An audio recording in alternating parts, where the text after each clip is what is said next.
Hi, everybody. This is Adriana from Aurora Sacred Healing. I'm sharing with you one of my absolute favorite. Well, it's not even a plant to go forage in the forest. It's actually a fungus, and that is chaga.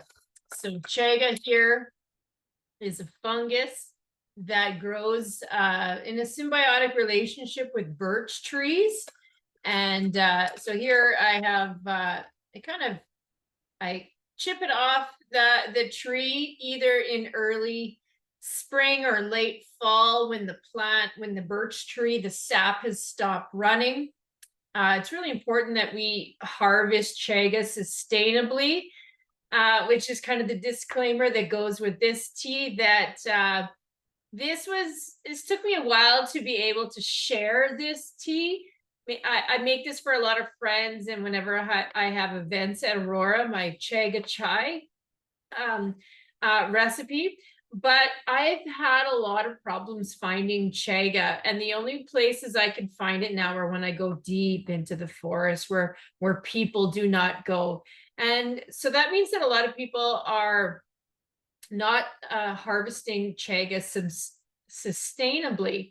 So what that means is if you find a chunk of this and it kind of looks like a burn mark on the tree, if you can kind of see it here, it's kind of blackish, brownish, reddish color. Don't take it all, right? You want to leave some of it on the plant, on the tree itself, so that it'll grow back. Let it go through and disperse its spores and continue to spread to other birch trees. So because it is a fungus, you'll find it in birch trees close to a water source, and there has to be moisture. It tends to be on larger birch trees, not like little ones. You want to try and harvest it on a live birch tree, not a dead birch tree. And again, like in the spring and fall when the sap is not running, because it is very, very hard. You'll need like an axe or a sharp buck knife to get it off. It does harm the tree. So this is why you want the tree to be already dormant when you take it. So also don't harvest. I kind of use the rule of my fist here, about the size of your fist. The chaga is smaller than that, then don't harvest it. Let it, it's kind of like catching a small little fish. You want to like give it time to breed and go through its whole life cycle. It's the same thing with the chaga. So I have recently found some more chaga, though, due to the fact we were harvesting some birch trees and ended up finding some. So as soon as you get your chaga home, you'll want to put it in I tend to put it in like a potato sack, and I smash it with a rubber mallet into smaller pieces because I have wrecked my NutriBullets before putting them straight, like big pieces of chaga, into the NutriBullet here to grind up into a powder. But so this is what it looks like, the chaga.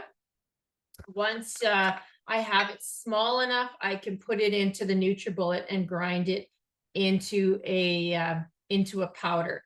Now I'm calling this recipe Forest Chaga Chai because those of you who've been following my winter, spring, summer in the boreal tea kits know I'm very fond of balsam fir. I love the way it tastes. And so I'm going to add some balsam fir to the chaga chai. And chai, by the way, is just a blend of different spices. A lot of these spices are also good for digestive health. So this is a very good tea for, like the end of the day, kind of cleaning out your guts. Chaga, by the way, is super brown in color. It's full of melanin. Melanin is the same pigment that gives our skin, its coloration. And when it gets in your body, it metabolizes into melatonin. So melatonin, you probably have heard of, is what makes you sleepy. So some people take it as a supplement to help them sleep. So you got to kind of watch with chaga. Some people, the stimulating the melatonin levels in your body can make when you take chaga, can make you kind of tired, and it's a good tea to have before going to bed. However, the health benefits of chaga, and this is why it was getting harvested unsustainably, was because of what happened with the COVID pandemic.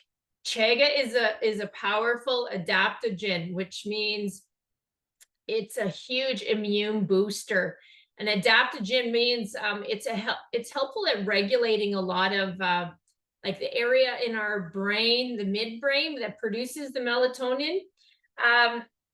It helps it regulate, so regulate your blood sugar levels. So people with diabetes like to take chaga.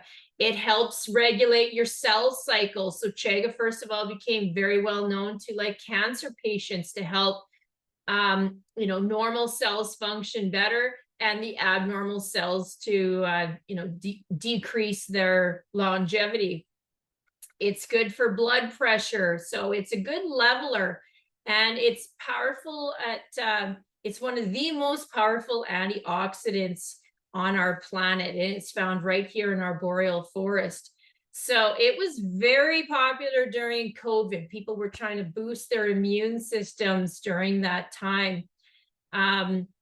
So because of the fact it's an adaptogen, and it's a booster of your immune system, this is like with me. For me, it's a stimulant. I drink it as coffee in the morning. When you let it brew for quite a while, I'm going to show you this once we concoct our tea here.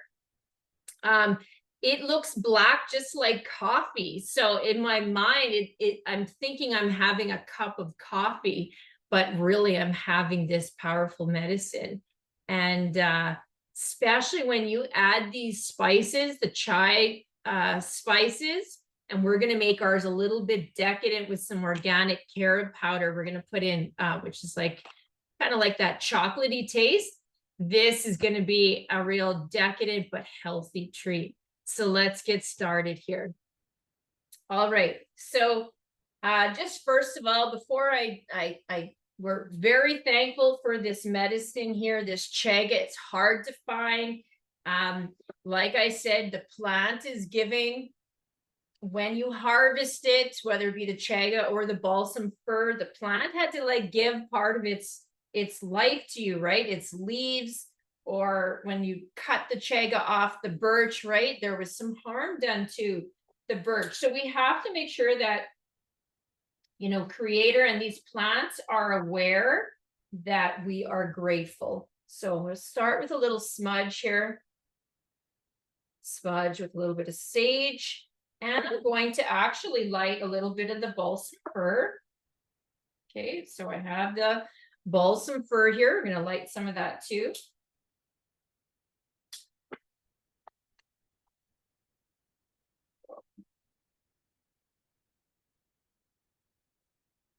Smudge, beautiful smells here. Sage to clear out any kind of negative energy, and the balsam fir to bring in the positive, our well wishes.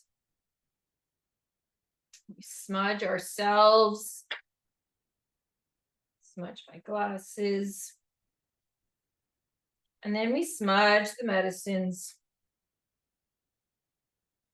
giving thanks for Creator for giving us these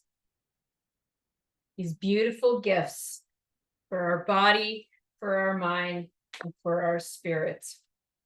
So let's get started here. So the first important ingredient, we're going to start off with the chaga that I have ground up.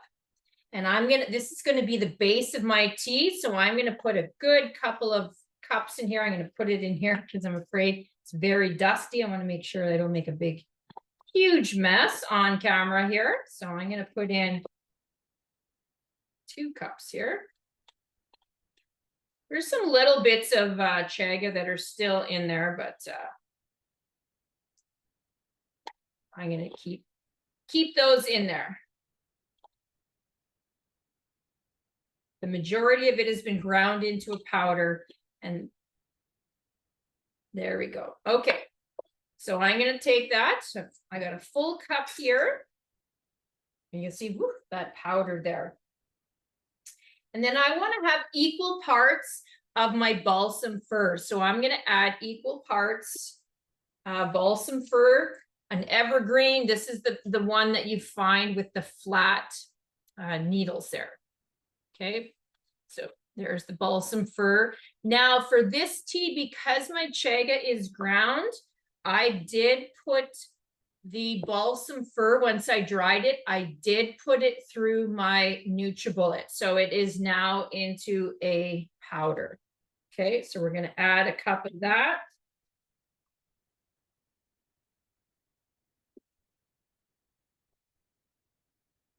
And for the decadent part of it here, we are going to add some of the carob powder. Now I bought this at the health food store.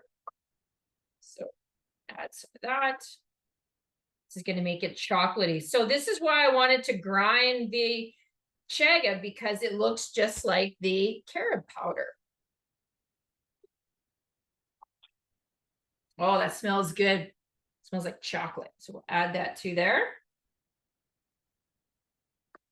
Okay, so now we're going to start off with the blend of chai spices. And so chai spices are actually a combination of different spices. The first one being, we have cinnamon here.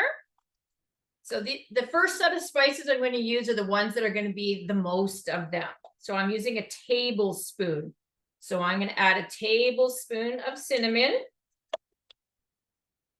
Cinnamon, very good at for circulation, getting your circulation going. Okay.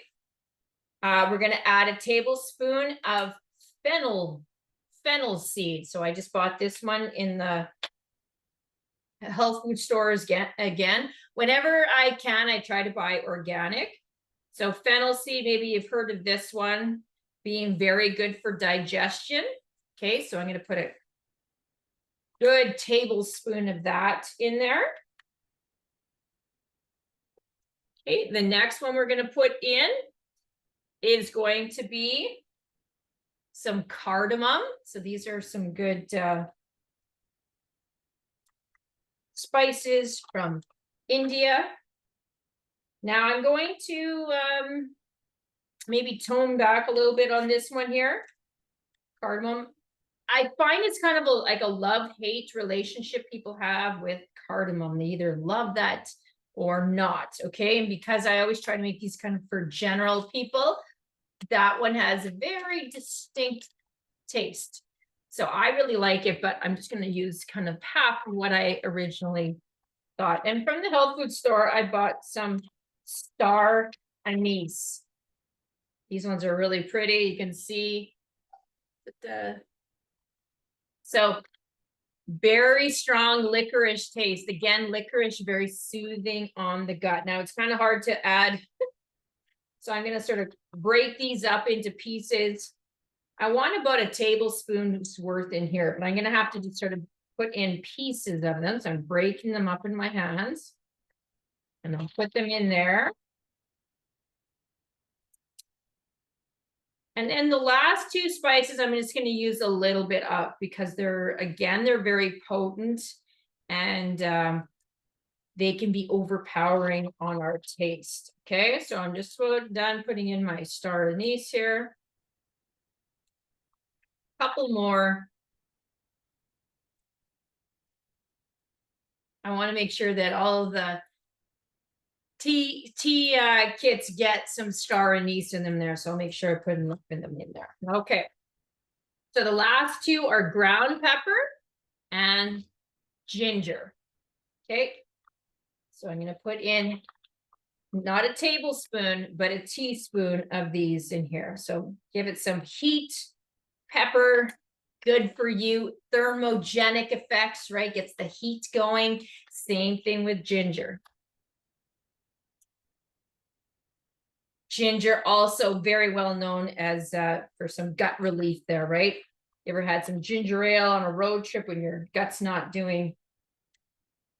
faring so well? Okay, so there's our blend there. And I'm going to infuse it with some Reiki love here now. So I charge my hands up. I go back to like our opening prayer and our best wishes.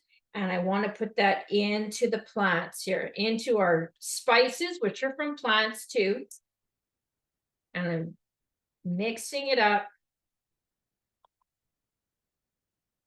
Mixing it up. Very strong smelling. And the well wishes that I have that I'm going to enjoy this tea here. So in your tea kits, you'll find that I put these little cloth bags and wooden spoons. So what you can do now is you can put some of the spices, maybe just start off with 1 or 2 scoopfuls, first of all, right? See how you like it. Put it in your bag. Okay, close it up. I like using the mason jars, the glass mason jars, just because you can put a lid over it and you can seal in all of those essential oils. Now my kettle boiled a little while ago, so it'd be better if it would have just recently boiled, but I think you'll get the idea. So I have my tea bag kind of hanging out here. I put my hot water in there.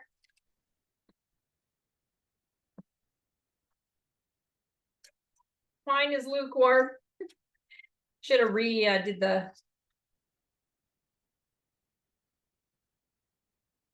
And there you can see it's starting already.